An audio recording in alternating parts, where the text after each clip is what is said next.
Okay, everybody, thank you very much for your patience. Thank you for being here. Thank you for using your voice. Thank you for not being silent. And thank you for not being complicit. Free, free! Palestine! Free, free! Palestine! Okay, we've got a number of different speakers for you now.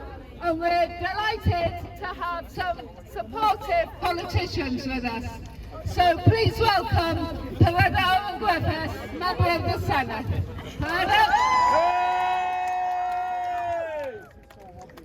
Hello Newport! We're gathered here today because we want to see an end to the bloodshed in Gaza. We're gathered here today because we want a ceasefire. We're gathered here today because we want peace. These shouldn't be controversial things to demand. Yet, we are still ignored by the people in power, who should have been calling for peace a long time ago. And let me be clear, I don't mean a temporary ceasefire, I mean a permanent ceasefire. Only through a permanent ceasefire can the negotiations to return all those held captive on both sides, only through a permanent ceasefire can the negotiations for a lasting peace start. And there have been many critics of these rallies and gatherings.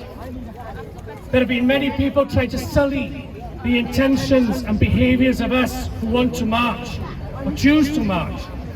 I marched with you in Cardiff. I'm here with you today. I've stood in peaceful vigil with medical professionals. I've visited places of worship. I've talked with leaders from many different faiths. I've talked with humanitarian charities, and I can state without hesitation that I've only heard compassion, humanity, and resolve to save lives. What we are calling for is the only option if you have compassion and humanity. I can assure you that you have the full support of Plaid Cymru in stopping the violence.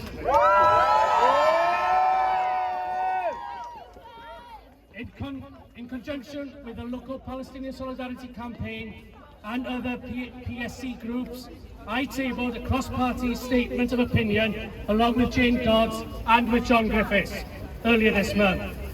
The statement welcomed South Africa's request for a provisional measure by the International Court of Justice to prevent acts of genocide.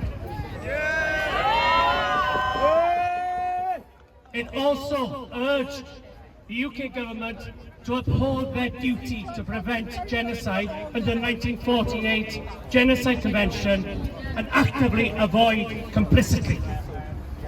I'm pleased to say every member of the Plaid Cymru group signed the statement, and I'm grateful for John for working with me on that statement, and to Jane Bryant and the other Newport constituency member of the Senedd for her support as well. I am disappointed, however, that only 4 other Labour MSs, apart from John and Jane, have supported the statement to date. I'd urge you all to check which MS has supported the statement, and if they haven't supported the statement, please ask them why. We have to keep up the political pressure. We have to keep up the pressure with visible events like these. But we have to do it in a respectful and peaceful Welsh way. Let's not give our opponents the ammunition to undermine our arguments. We also have to look at other ways of applying pressure. That's why I support the lobbying of the Greater Gwent the pension fund to disinvest in companies supporting the Israel's war. If the UK and the US are unwilling to rein in Israel, perhaps economic pressure will convince them to pull back. We have to try. For the sake of every Palestinian man, woman and child, every father, mother, grandparent, beloved son and daughter currently wondering if they will be the next victim of this brutal conflict, we have to give them hope. Hope is so precious. I would like to say once again, dear to my colleagues who have supported the statement of opinion and an earlier motion for a ceasefire, for bringing hope. I know we're a small country. I know we don't make foreign policy here.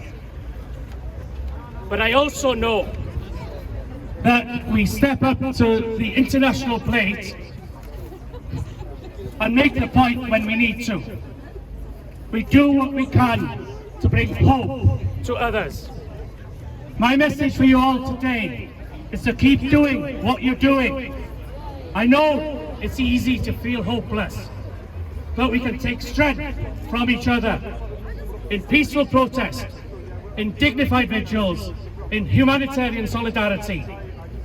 We take strength from our combined hope for a better future for the people of Gaza and Palestine.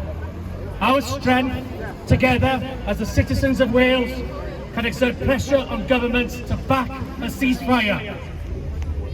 Our strength together as part of an international community can apply pressure for an end to the violence. And it's by standing together, taking strength from our combined hope, that we can work towards a better future for people of Gaza, a future where they can live in peace and dignity. But it starts by calling for a ceasefire now! Ceasefire now! Ceasefire now! Ceasefire now! Diolch yn fawr.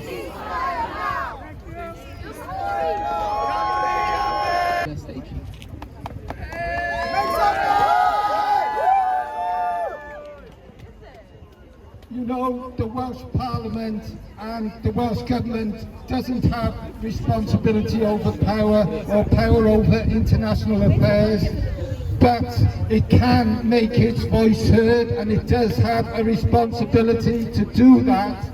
And working with people like Preds that we've just heard from, we have been doing that. We have statements of opinion calling for an immediate and permanent ceasefire. We now have a statement of opinion supporting the South African government's application to the International Court to make sure that it's recognised that genocide is taking place. We had a debate, and in that debate the majority of Senate members called for an immediate ceasefire. And in doing so, many members said, don't be a bystander. And that's why I'd really like to thank all of you for coming out today, for making your voices heard and your presence felt. You are not being bystanders.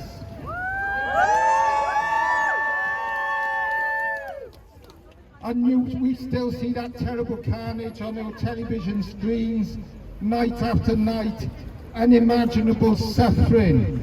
And to see the work of the aid agencies, the medics, the emergency services, journalists continuing to tell the story, even though all of their lives have been lost as well.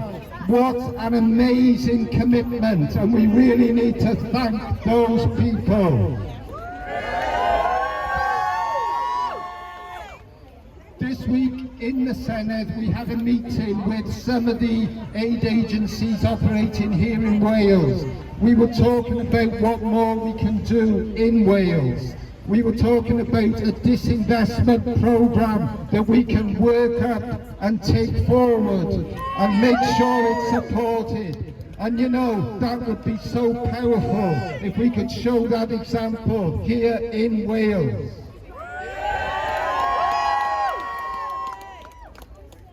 And I'd really like to pay tribute to the UN as well, and Antonio Guterres, because I think the UN in such difficult circumstances have been doing amazing work, and they are making their voices heard as well on social media and elsewhere. And I'd just like to end by saying a huge thank you to the South African government. drawing on their own experience of suffering, oppression, and then liberation, to take forward that experience for others, for Gaza, for the Palestinians. And it's a powerful case. You know, people say nothing will come of it. It's making international feelings known. It's making international voices heard. And you know, the vast majority of the world, the vast majority of countries in the world, like us here today, want to see an immediate ceasefire now. Ceasefire now! Ceasefire now! Ceasefire now! Ceasefire now! Thank you all! Thank you! Okay, everybody, thank you. And after, Honorary President of the Palestine Solidarity Campaign. Thank you. Thank you very much. Thank you very much, everybody. I think this has been a tremendous demonstration and march, which shows the strength of feeling here, not just in Newport, but across South Wales. Well done, all of you, for coming out on this bitter day, and to the organisers. I want to talk probably repetitiously about some of the issues that other people have mentioned. And that is, of course, firstly, the ceasefire now. It absolutely is our first demand. We can't do anything to rescue the Palestinian people until there is an end to the butchery and slaughter that is going on now. So that's the first demand, and the demand has to be made to the entirety of the international community. The politicians across the world have got to be made to actually answer the question, why are the Palestinians being treated in the way that they are being treated now? And I'll tell you, because it's racism at the root of this. And what we've got to demand from these politicians and everybody else is that the Palestinian people achieve the same rights that are entitled to in the United Nations Charter of Human Rights. And that includes, no matter what Netanyahu and the Israelis say, that includes the right of the Palestinian people to self-determination, and the right of the Palestinian people to return to Palestine. Refugees return.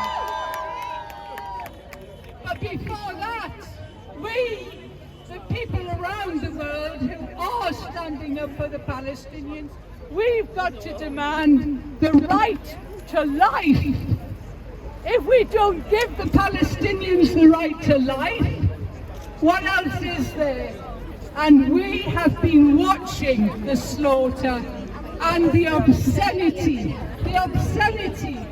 of the slaughter at the same time as Israeli politicians and military people tell us that it's not their bombs, their tons and tons of bombs that are killing the people. They're telling us it's not them. And until we start acting, they're going to get away with it like they have got away with it for 75 years. Yes. This obscenity goes unchallenged on our screens by the media, the mainstream media. They don't challenge these people, these cowards who want to destroy the Palestinian people. But we see it, and we can't be denied, and it won't be denied. This is genocide. And the South Africans are leading the way, and we have to keep mobilised so that the South Africans know they've got support across the world in this, because it is not easy for the South Africans. They will be being punished in economic terms, in diplomatic terms and so on. It is not easy for them, so we have to keep mobilised to make sure they achieve the guilty version in the ICC.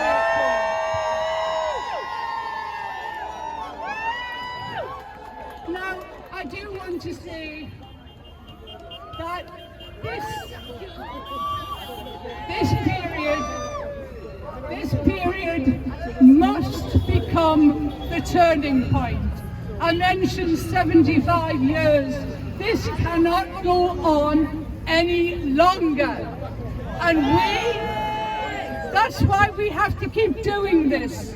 And even if there's a ceasefire, we've got to keep mobilised for the Palestinian people, because we have to achieve their justice, their freedom.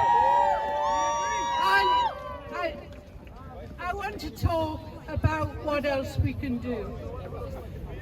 It was brilliant that our MSs are doing everything they can do with a devolved government. We obviously have to do things to do with the Westminster government. But people, we the ordinary people, are the ones who must act. And I will come to a conclusion by talking about the boycott and divestment movement. In my hand, boycott Israeli genocide. We have to make Wales an apartheid-free country. We've had some victories, the latest being Puma stopping supporting or sponsoring the football factories. What we have to do is hit them in their pockets as well. And we've got to make Israel a pariah state. We really have to. And I would like everybody to boycott everything that you see that is labelled Israeli.